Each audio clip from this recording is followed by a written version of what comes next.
ये भगवान का साक्षात्कार कैसा होता है?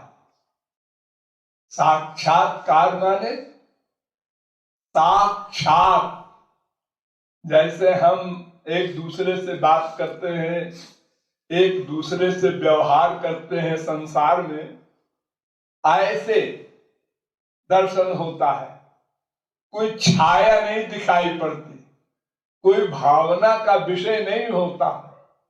ये सब तो भावना वाला या दर्शनाभास उच्च कोटि के साधकों में होता है, लेकिन जब साक्षात्कार होता है, भगवान जब अपना दर्शन देते हैं, कब देते हैं? आप लोगों को बहुत बार बताया गया है कि पहले आंसू बहा करके निरंतर साधना करके अंतःकरण को शुद्ध करना होता है। फिर शुद्ध अंतःकरण में गुरु के द्वारा स्वरूप शक्ति का दान होता है। वो भगवान की पर्सनल पावर है स्वरूप शक्ति। फिर स्वरूप शक्ति हमारी इंद्रिय मन बुद्धि को दिव्य बना देती है।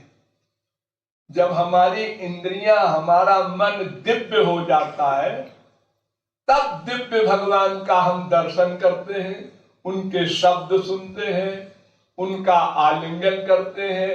जैसे संसार में हम माँ बाप बेटा स्त्री पति व्यवहार करते हैं, ऐसे ही वहां भी होता है। 100%, 1% भी कम नहीं। तो व्यवहार ये पूरा भगवत प्राप्ति पर होता है, यानी दिव्य शक्ति मिलने पर होता है। और दिव्य शक्ति मिलती है जब अंतःकरण 100% शुद्ध हो जाए। और शुद्ध अंतःकरण का परिचय क्या है? कि जब माया निकल जाए। माया निकल जाने का उसकी पहचान क्या है? माया के जो दोष हैं, काम क्रोध लोभ मोह ईर्ष्या द्वेष, ये सब जो बड़े बड़े सेनापति हैं माया के, ये हमारे ऊपर कुछ अधिकार न कर सके। कोई 1000 गाली दे, कोई असर नहीं, हम अपने श्याम सुंदर के आनंद में विभोर हैं। कोई कितना ही कष्ट दे, हमारी उसके प्रति सद्भावना ही रहे। सहनशीलता नम्रता, जितने भी गुण हैं दिव्य गुण, ये सब आ जाते हैं शुद्ध अंतःकरण होने पर। फिर कोई गड़बड़ी हावी नहीं हो सकती। माइक कोई व्यक्ति फिर हमारे अंदर क्रोध नहीं पैदा कर सकता।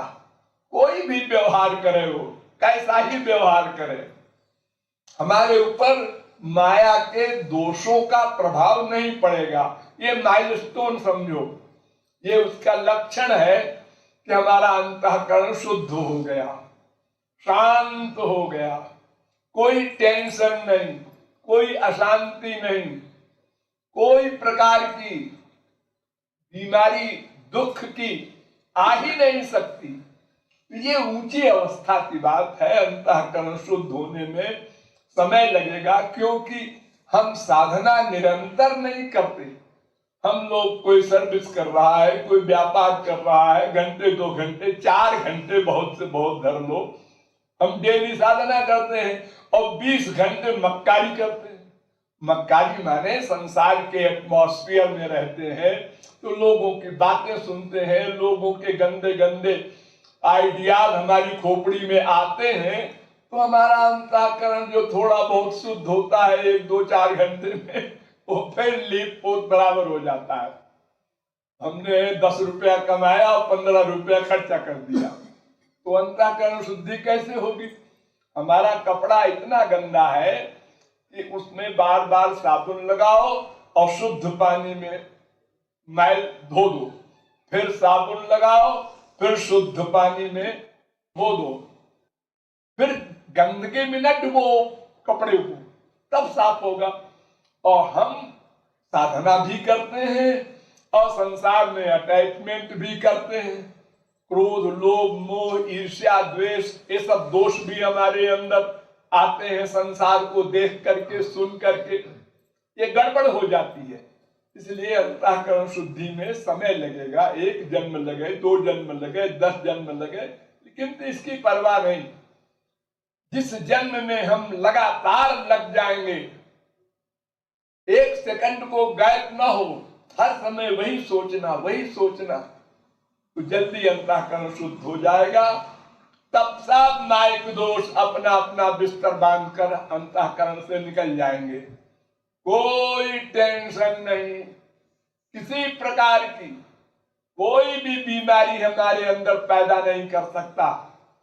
1000 गाली दे, कोई असर नहीं होगा हमारे ऊपर। अभी तो एक वाक्य बोल दे माँ बाप बीबी तो आग लग जाती है। अरे अभी तो बड़ा गड़बड़, अभी तुम धोखे में न पड़ जाना। हमको भगवान का दर्शन हुआ था सपने में। अरे सपने में हो चाहे जहां हो, वो सब गलत है। अभी तो बहुत दूर है मंजिल। अभी आंसू बहाया तुमने कितना, खाली थोड़ा सा रूप ध्यान कर लिया या थोड़ा तत्व ज्ञान प्राप्त कर लिया, इससे काम नहीं बनने वाला। तो साधना करते करते जब अंतःकरण शुद्ध हो और फिर दिव्य हो, तो फिर भगवान से हमारा संबंध व्यवहार ऐसा ही हो जाता है जैसे हमारे बाप माँ बीबी पति से होता है, साक्षात। फिर उसमें कल्पना की बात नहीं रह जाती। और जब ये इतना यहाँ हो जाएगा मरने के पहले, तब गोलोक मिलेगा।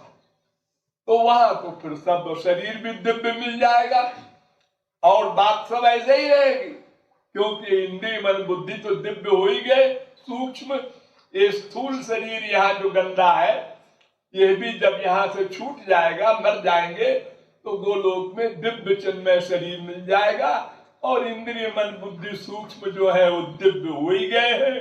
तो सदा आनंद ही आनंद का अनुभव होगा, भगवान की सेवा कर सकेंगे।